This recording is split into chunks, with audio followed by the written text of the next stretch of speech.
Hola, ¿qué tal? Paz y bien, soy el padre Rubén Francisco Bellante. Es un gusto para mí compartir otro capítulo más de Gozo y Evangelio, la alegría de evangelizar. ¿Cómo están ustedes? ¿Cómo están viviendo esta etapa de sus vidas? ¿Cómo se sienten en el ministerio, en el servicio, en la catequesis, en la misión, en la parroquia, en la comunidad, en el movimiento, en el colegio? ¿Cómo se sienten? ¿Cómo están? Bueno, para todos es un tiempo duro, difícil, pero siempre yo les propongo que no dejemos de invocar al Espíritu Santo, a la Rúa Santa, ¿no? Creo que el Señor ha dicho que yo estaré siempre con ustedes hasta el fin del mundo. Él nos ha dicho eso, yo estaré. Jesús está con nosotros y por lo tanto lo está de una manera especial a través de la presencia de la Rúa Santa, del Espíritu Santo de Dios. De una manera especial lo está en la Eucaristía, en la hostia consagrada, en cada sagrario. De una manera especial está en la palabra viva, la Biblia. De una manera especial está también en cada hermano, en cada prójimo. Entonces, invoquemos al Espíritu Santo para que nos abra los ojos del alma y poder captar esto. Ven, Espíritu Santo, ven en este día sobre nosotros, ven a hacernos gustar de este programa de hoy, donde vamos descubriendo los personajes bíblicos del Antiguo Testamento, su relación con Dios, su misión, su vocación, su envío, sus luchas, para que también las apliquemos a nuestra propia vida, ¿no? Y descubramos cómo también nosotros tenemos estas luchas y dificultades. Ven, Espíritu Santo, ven a través de la poderosa intercesión del corazón inmaculado de María. Amén. Bien, en el último programa estábamos desarrollando la vida de Job.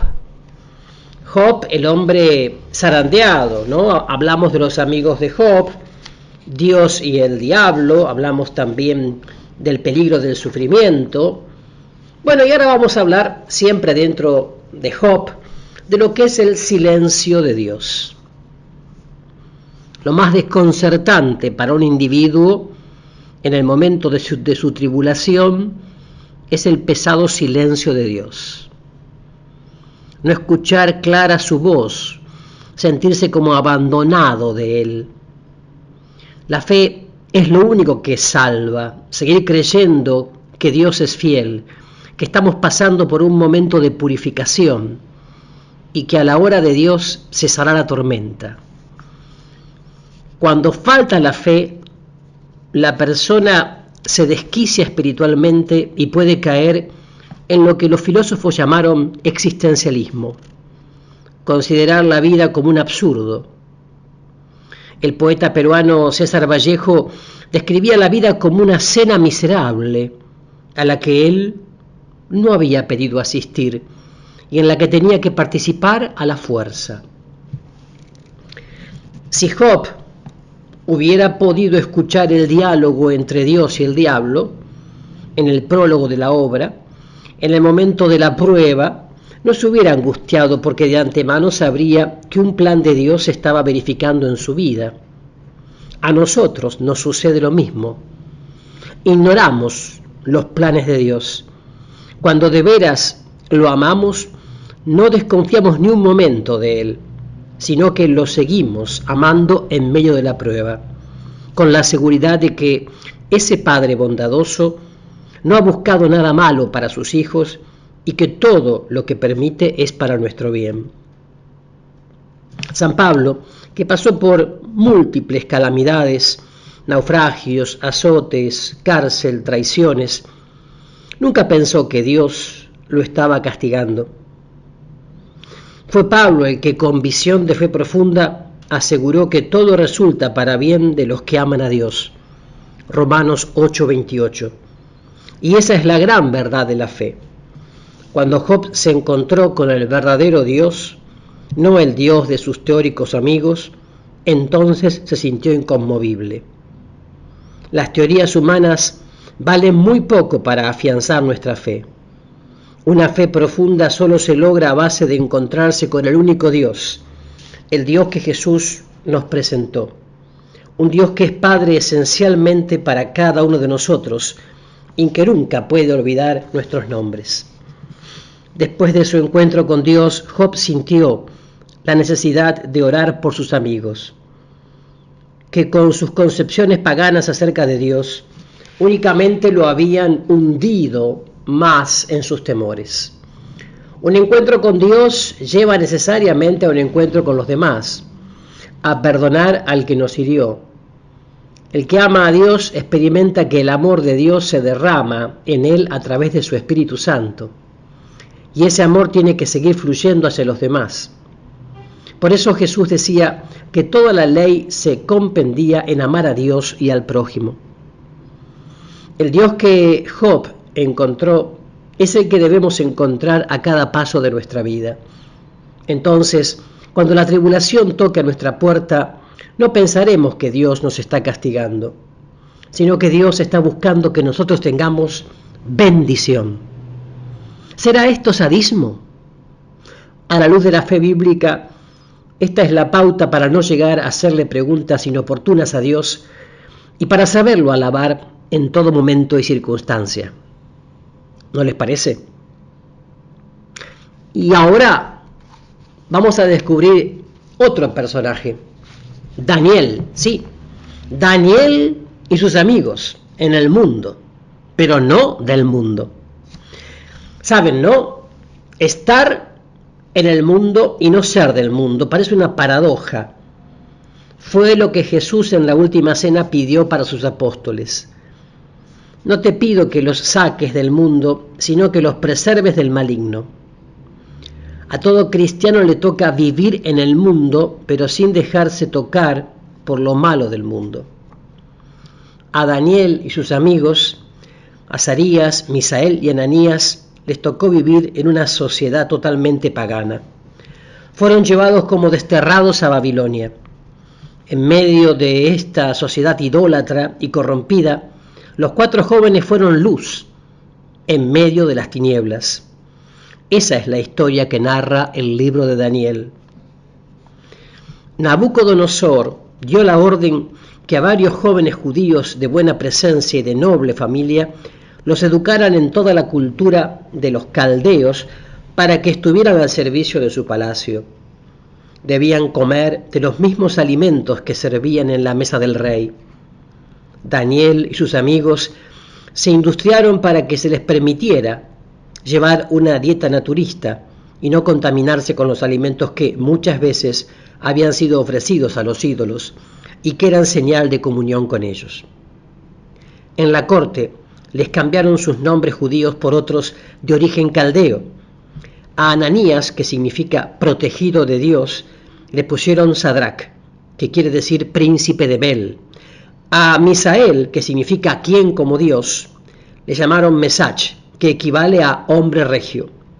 A Azarías, que en hebreo equivale a el Señor sostiene, le dieron el nombre de Abel Nego, que significa soy como Dios. Fue así como estos jóvenes judíos recibieron nombres paganos, aunque de corazón siguieron siendo los mismos ante su Señor. El resultado de no tomar alimentos paganos fue sorprendente. Los jóvenes fueron encontrados mucho mejor que los demás en su robustez y en su inteligencia. Dios les concedió el poder de entender cualquier libro. Daniel además tenía el carisma de interpretar los sueños. Bien decía Jesús, felices los limpios de corazón porque ellos verán a Dios. La pureza de vida acerca a Dios y hace que el individuo pueda tener una profunda experiencia de las cosas espirituales. Daniel y sus amigos, aunque estaban en medio de una sociedad totalmente contaminada por el paganismo, permanecieron de limpio corazón. Por eso Dios los colmó de abundantes bienes espirituales, de ricos carismas.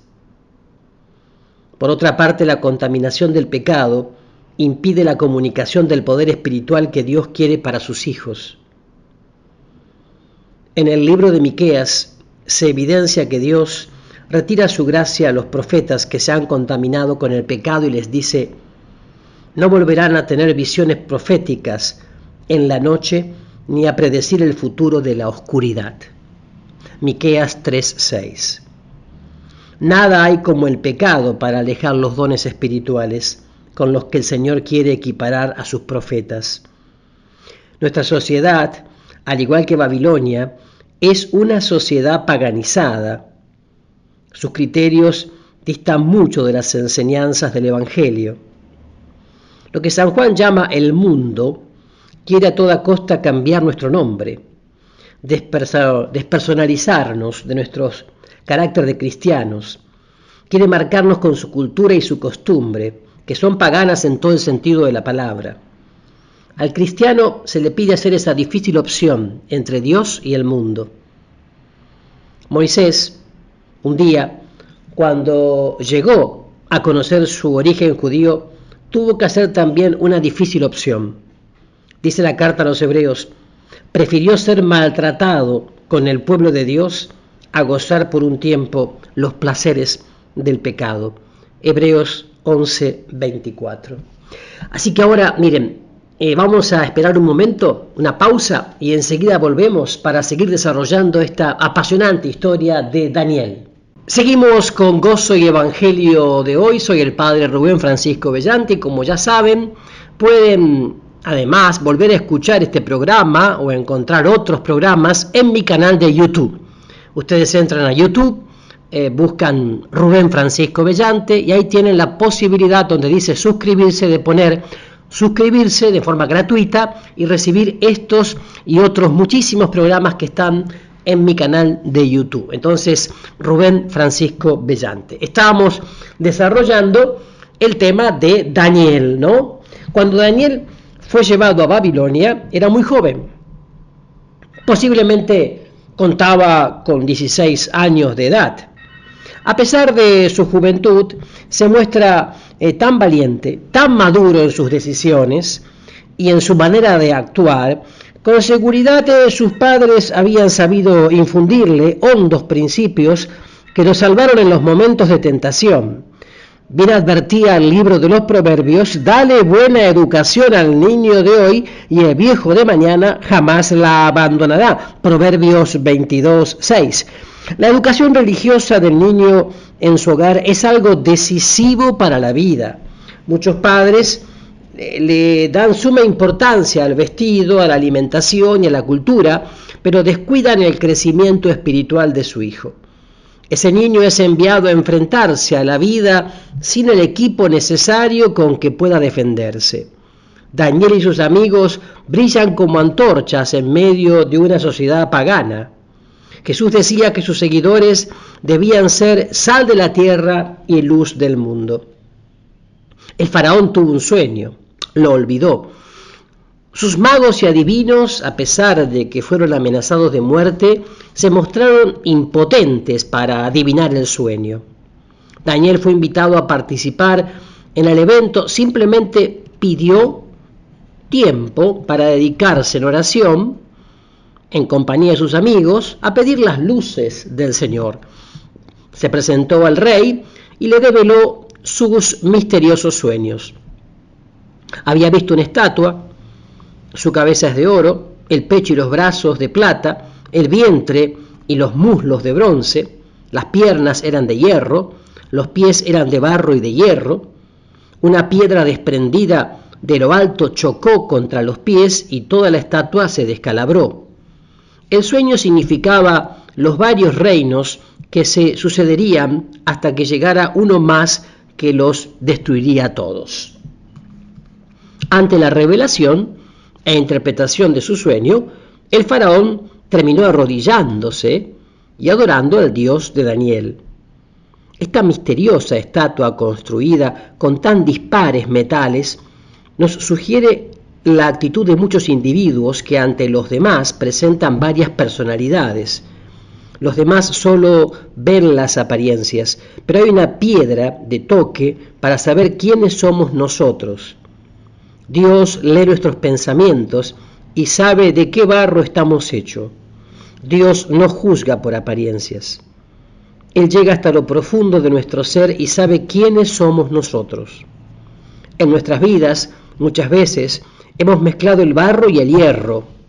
Aparentemente toda muestra Todo muestra una personalidad muy sólida, pero basta una piedrecita y todo se derrumba. Nuestro cartabón para medir nuestra personalidad no deben ser las miradas de los demás, sino la mirada profunda y penetrante de Dios. Ahí está el tema. Ahí está el tema. No podemos estar midiendo nuestra personalidad por la mirada de los demás, sino la mirada profunda y penetrante de Dios. Ante Dios no podemos seguir fingiendo. Ante Él solamente podemos reconocer nuestra poquedad y pedir gracia. Nabucodonosor, ante el carisma maravilloso de Daniel, cayó de rodillas para adorar a Dios. Todo carisma Dios lo concede para edificación de la comunidad. Desde un principio Daniel advirtió que él no podía adivinar el sueño, pero que Dios era todopoderoso. Daniel además intercedió por los magos y adivinos para que les fuera perdonada la vida. Entre los antojos de Nabucodonosor estuvo el de erigir una enorme estatua de oro de 30 metros de alto para que todos la adoraran. Los 3 amigos de Daniel se rehusaron a arrodillarse ante ella. Fueron amenazados con ser echados en un horno de fuego. Nuestro Dios, a quien adoramos, dijeron, puede ayudarnos a librarnos de las llamas del horno y de todo mal que su majestad quiere hacernos. Pero aún si no lo hiciera, sepa bien su majestad que no adoraremos a sus dioses ni nos arrodillaremos ante la estatua de oro. Daniel capítulo 3, versículos 17 y 18. Los 3 jóvenes fueron lanzados al horno de fuego. Allí permanecían alabando a Dios, que todo lo que hace es justo. Cuando Nabucodonosor se asomó para ver lo que sucedía, vio 4 personas adentro, pero uno de ellos tenía aspecto de ángel. Los 3 jóvenes salieron ilesos del horno. Nuevamente, Nabucodonosor alabó al Dios de esos 3 jóvenes que lo habían salvado. Una de las cosas más impresionantes en este pasaje es que esos muchachos confiesan ante el rey que aunque Dios no los salve de las llamas, seguirán creyendo en Él. Esta es la verdadera fe. Ellos no le imponen a Dios su voluntad, sencillamente lo alaban y se abandonan en sus manos. Una de las tentaciones más sutiles es creer que porque obramos bien, Dios está obligado a librarnos de toda dificultad. Esta manera de pensar lleva a la frustración, porque muchas veces nos tocará estar en el horno de fuego y no podremos salir de allí. Pedro y Pablo estuvieron en la cárcel. Una vez Dios los sacó milagrosamente. A Pedro lo acompañó un ángel. A Pablo lo salvó un terremoto que rompió los cerrojos de la cárcel. Todo muy bello, pero no hay que olvidar que Pedro y Pablo, cuando volvieron a caer en la cárcel, ya no salieron de allí, murieron mártires. La fe de los 3 amigos de Daniel reluce esplendorosamente cuando afirman que, aunque mueran en el horno, seguirán alabando a Dios y no doblarán su frente ante ningún ídolo. En nuestra sociedad se levantan enormes estatuas, gigantes ídolos modernos, el dinero, la obsesión sexual, el egoísmo, la fascinación del poder. Todos buscan que nos dobleguemos ante ellos. Al no hacerlo, nos toca ser lanzados a los hornos de fuego de la burla, de la marginación, del insulto. Jesús ya lo había advertido. Como me persiguieron a mí, así los perseguirán a ustedes. Nada nuevo. En el horno de fuego, además de los 3 valientes muchachos, apareció un cuarto que parecía un ángel. Nunca estaremos solos en el momento de la candente prueba. Jesús ya lo aseguró: yo estaré con ustedes todos los días hasta el fin del mundo. Otro sueño de Nabucodonosor también lo interpreta Daniel. El rey ha visto un árbol gigantesco que se puede observar desde todas partes. De pronto un ángel decreta que sea echado abajo y que le caiga el rocío y esté a la par de la hierba y de las bestias. El sueño era un mensaje terrible para el rey. Significaba que sería separado de la gente durante 7 años hasta que adorara al único Dios. Daniel, todavía, le advirtió al rey de que si abandonaba su maldad y hacía otras buenas obras en favor de los necesitados, existía la posibilidad de que el castigo se anulara. Nabucodonosor no se arrepintió. Al año perdió la razón y lo vieron en los campos comiendo hierba bajo el rocío. Nabucodonosor había tenido señales muy definidas de Dios para su conversión. Cuando por primera vez Daniel le adivinó su sueño, Nabucodonosor cayó de rodillas y adoró al Dios de Daniel. Cuando los 3 jóvenes no murieron en el horno de fuego, también proclamó las maravillas de Dios.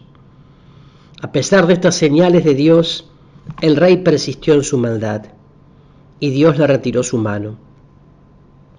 La conversión verdadera no consiste en una euforia religiosa, no estriba en lágrimas y gritos.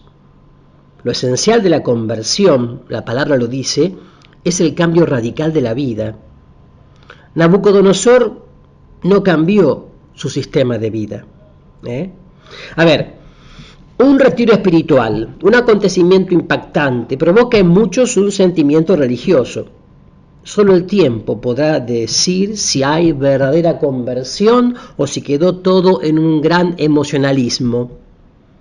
Muchas de nuestras calamidades las hemos provocado nosotros mismos cuando colmamos la medida de Dios y el Señor retira su mano. Eso de retirar la mano es un término que empleamos para referirnos a algo que no sabemos explicar.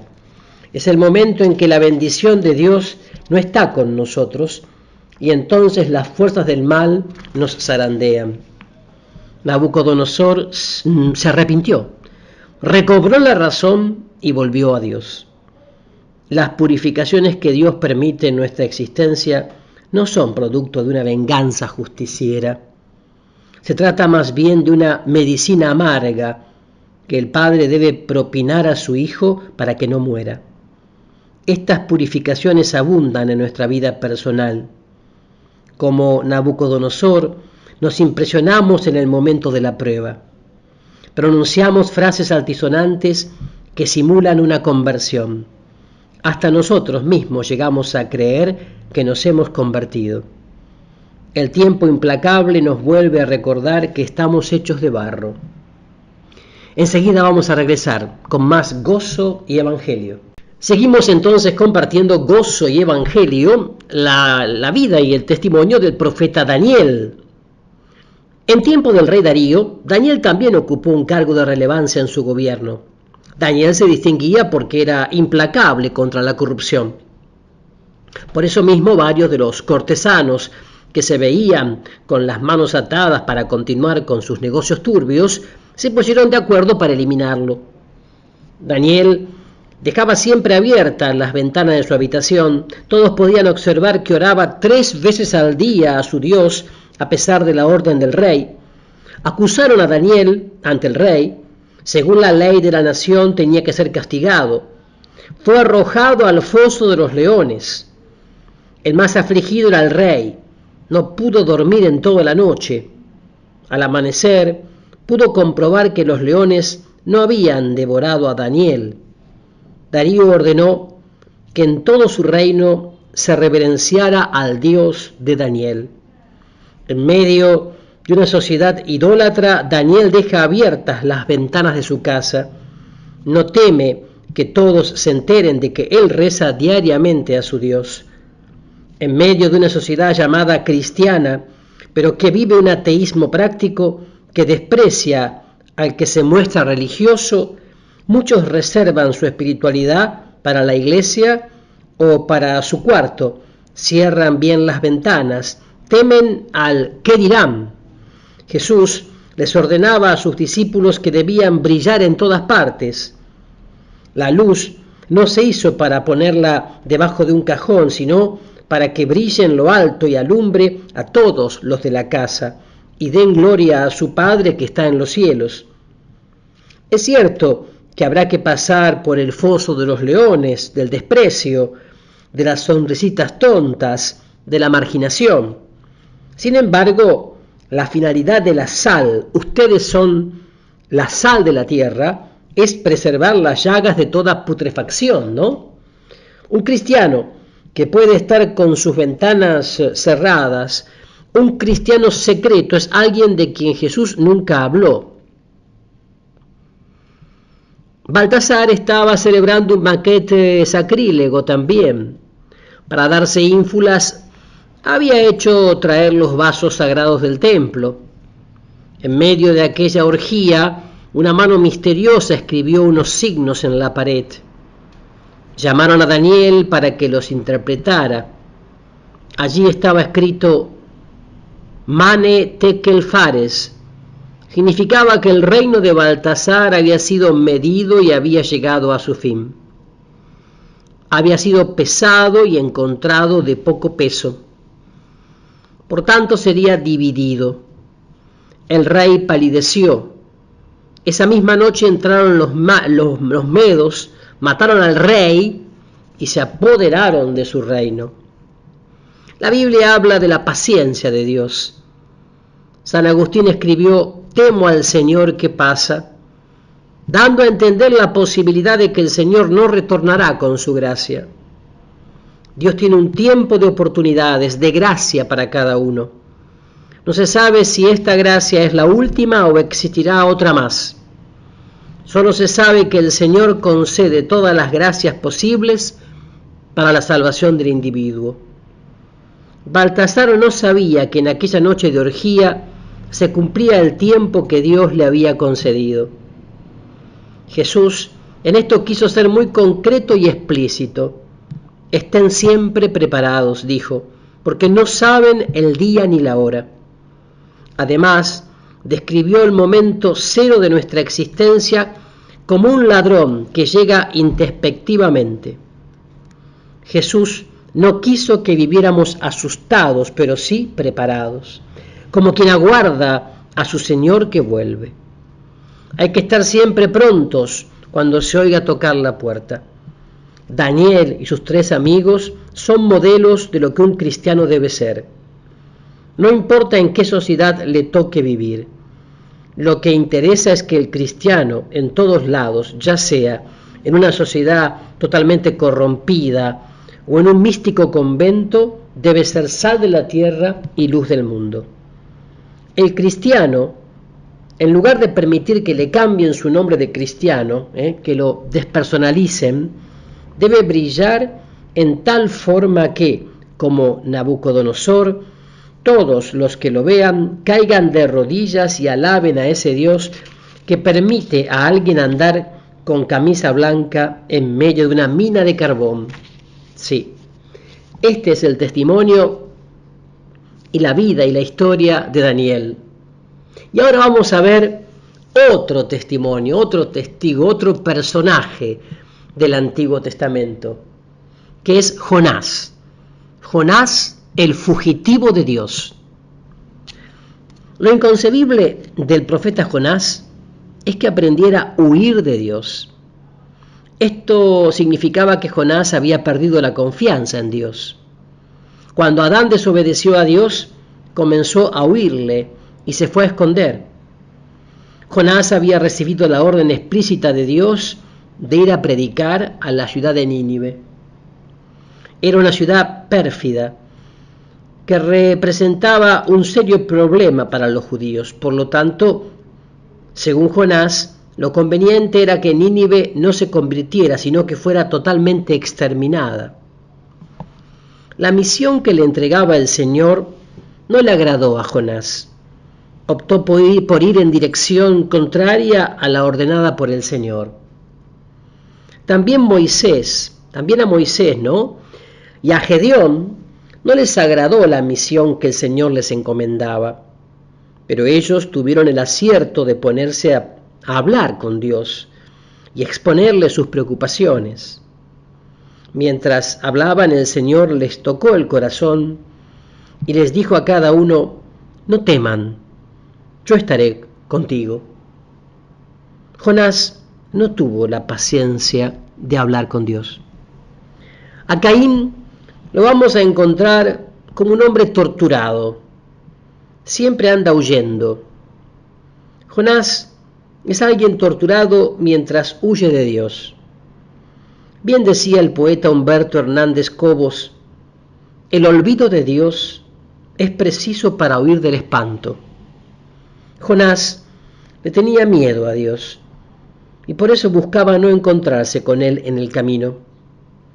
Se fue a refugiar en la bodega de un barco. Creía que allí no llegaría a Dios. Cuando en nuestra conciencia hay desconfianza hacia Dios, cuando se ha roto nuestra amistad con Él, lo lógico es que busquemos eludir su presencia, rehuimos acudir a la iglesia, escuchar la palabra, leer algún libro religioso. Y no solo eso, también buscamos desprestigiar la religión o a los ministros de la misma. En el fondo, tenemos miedo de encontrarnos con Dios. Tememos que la palabra se convierta en espada de doble filo y se vaya hasta las profundidades de nuestro corazón, donde sabemos que hay algo purulento, ¿no? Tenemos pavor que la palabra sea lámpara para nuestros pies. Preferimos estar en la oscuridad en donde las cosas aparentan no existir. La situación del fugitivo llega a hacerse insoportable. Por ejemplo, el asesino del expresidente de El Salvador, Maximiliano Martínez, un día súbitamente, con sobresalto incluso de la policía, se presentó en la jefatura para entregarse. Se pensó que se trataba de un loco, pero no, era el verdadero asesino. Le preguntaron que por qué lo hacía. Respondió que después de tantos años de estar huyendo de la justicia ya no soportaba más. Venía a entregarse. Jonás creyó que con refundirse o refugiarse en la bodega de un barco podía tranquilizar su conciencia, pero no era así. Cuando Adán estaba huyendo de Dios, el Señor lo fue a buscar. No lo destruyó, sino que, dice la Biblia, lo cubrió con pieles porque estaba desnudo. Esas pieles son señal de la misericordia de Dios, que nunca desampara a nadie. A Jonás también lo fue a sacar el Señor de la oscura bodega en donde se había escondido. Los marineros del barco echaron suertes para ver quién era el causante de la tempestad, y los datos indicaron que el causante era el fugitivo Jonás. Lo echaron al mar. Allí en el abismo lo estaba esperando el Señor para cubrirlo con el manto azul de la misericordia. O sea, el libro de Jonás expresamente presenta a Dios como el que dirige los acontecimientos en la vida del profeta Jonás. Es Dios quien provoca la tempestad, es Dios quien ha preparado un enorme pez que trague a Jonás cuando es lanzado al mar, es Dios quien hace que el cetáceo vomite en la playa al profeta. También es Dios el que hace crecer de un día para el otro un ricino y quien envía un gusano para que lo destruyera inmediatamente. Qué impresionante que es esto. Dios dirige los acontecimientos. No se vayan, que ya regresamos con la última parte de Gozo y Evangelio de hoy. Ya estamos de regreso con la última parte de Gozo y Evangelio de hoy y estamos viendo, las peripecias de Job, ¿no? El libro de Job, que decíamos expresamente presenta a Dios como el que dirige los acontecimientos en la vida del profeta Jonás. Es Dios quien quiso provocar la tempestad. Todo eso nosotros lo comprendemos claramente a la luz del Nuevo Testamento.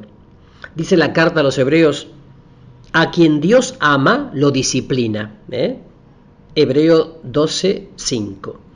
A través de señales, a veces violentas, Dios busca hacerse el encontradizo, llamar la atención para salvar a sus hijos. La Biblia asegura que Dios no quiere que el pecador muera, sino que viva y se convierta. Cuando se nos dice que no se mueve la hoja del árbol sin la voluntad de Dios, no quiere representar a Dios como alguien con millones de hilos invisibles maniobrando todo el mundo.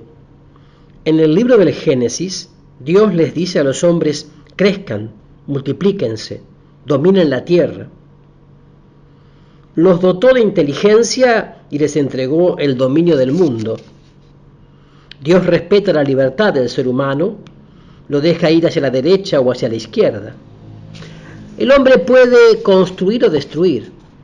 Lo que la Biblia da a entender es que el Señor del universo no es el hombre, sino Dios. La Biblia nunca presenta a Dios como el que tiene que resolver todos los problemas de los hombres. La Biblia nunca presenta al hombre como un robot en manos de un Dios que lo hace todo. Sencillamente describe a Dios por encima del mundo y del hombre, buscando por todos los medios que todas las cosas y todos los seres le sirvan al hombre para encauzarlo por el camino de su salvación. La Biblia presenta a Dios como el incansable buscador del hombre extraviado para que pueda volver al camino de la rectitud. Por eso San Pablo, con visión de fe, decía: todo resulta para bien de los que aman a Dios. Romanos 8:28. Cuando Jonás fue lanzado al mar, un gran pez, preparado por Dios, se lo tragó. No es el caso aquí de discutir si un hombre puede o no vivir en el vientre de una ballena. Lo cierto es que informes científicos han reportado casos de personas tragadas por ballenas que han sido rescatadas vivas. James Beckley, a finales del siglo pasado, fue tragado por una ballena en un ballenero cerca de las Islas Malvinas, que es el sur de la Argentina, en el Atlántico. Los marineros mataron al cetáceo y Beckley salió vivo. Pero no se trata, de esto. En el caso de Jonás, está de por medio el poder de Dios, que había exterminado y había determinado salvar a su hijo haciéndolo pasar por esa aterradora experiencia. Cuando Jonás fue lanzado al mar y luego agredido por la ballena, seguramente él pensó que Dios lo castigaba por su pecado. Lo mismo habrán deducido los marineros que lo lanzaron al mar. Nosotros, en cambio, mientras vamos leyendo el libro de Jonás, sabemos que el autor nos está indicando todo lo contrario. Dios se valió de ese medio extremo para provocar la conversión de su hijo Jonás. En nuestra manera de juzgar los acontecimientos hay cosas que deben ser rectificadas a la luz de la palabra de Dios. Muchos de los acontecimientos adversos que suceden en nuestra historia personal y que nosotros creemos castigos de Dios no son sino las más grandes bendiciones que Dios nos está enviando, señales de su poder y de su misericordia, para que no le tengamos miedo y para que veamos que aunque nosotros hemos sido infieles, Dios continúa siendo fiel, porque un día nos marcó como hijos suyos en el bautismo. Cuando llegamos a esta condición, no nos queda otra cosa ante todos los acontecimientos de nuestra vida, sino alabar y bendecir a Dios en todas las cosas, buenas o malas. Porque en todos los acontecimientos se está desarrollando un plan de amor de nuestro Padre bondadoso que vela siempre por nosotros, aunque nosotros andemos huyendo de su presencia. Todos los acontecimientos, el Señor los había encaminado para que Jonás se pudiera encontrar a sí mismo. Sin ese encuentro indispensable, Jonás no se podía salvar. Jonás siente el impulso de descender hacia las profundidades. Comienza por bajar a la bodega. Cuando se desata la tormenta en el mar, los marineros supersticiosos piensan echar suertes para indagar acerca de alguien de la tripulación que está causando esos problemas. Jonás al punto se da cuenta de que él es el motivo de esos fenómenos marítimos. Se reconoce culpable y pide ser echado al mar para que se salve la tripulación. Los marineros, sin querer, le ayudaron a Jonás a encontrarse a sí mismo. Al verlo refundido en la bodega del barco, lo llamaron y comenzaron a hacerle un indagatorio. Le preguntaron que quién era, de dónde venía, hacia dónde iba. Sin saberlo, los marineros estaban siendo usados por Dios para que Jonás pusiera en claro preguntas fundamentales de su vida. ¿Quién soy? ¿De dónde vengo? ¿A dónde voy? ¿Qué sentido tiene mi vida? Tuvo que decirles, yo soy hebreo, creo en Dios, Señor del cielo y de la tierra. Lo más difícil para un ser humano es conocerse a sí mismo. Razón tenía el sabio griego que afirmaba que el principio de la sabiduría es conócete a ti mismo.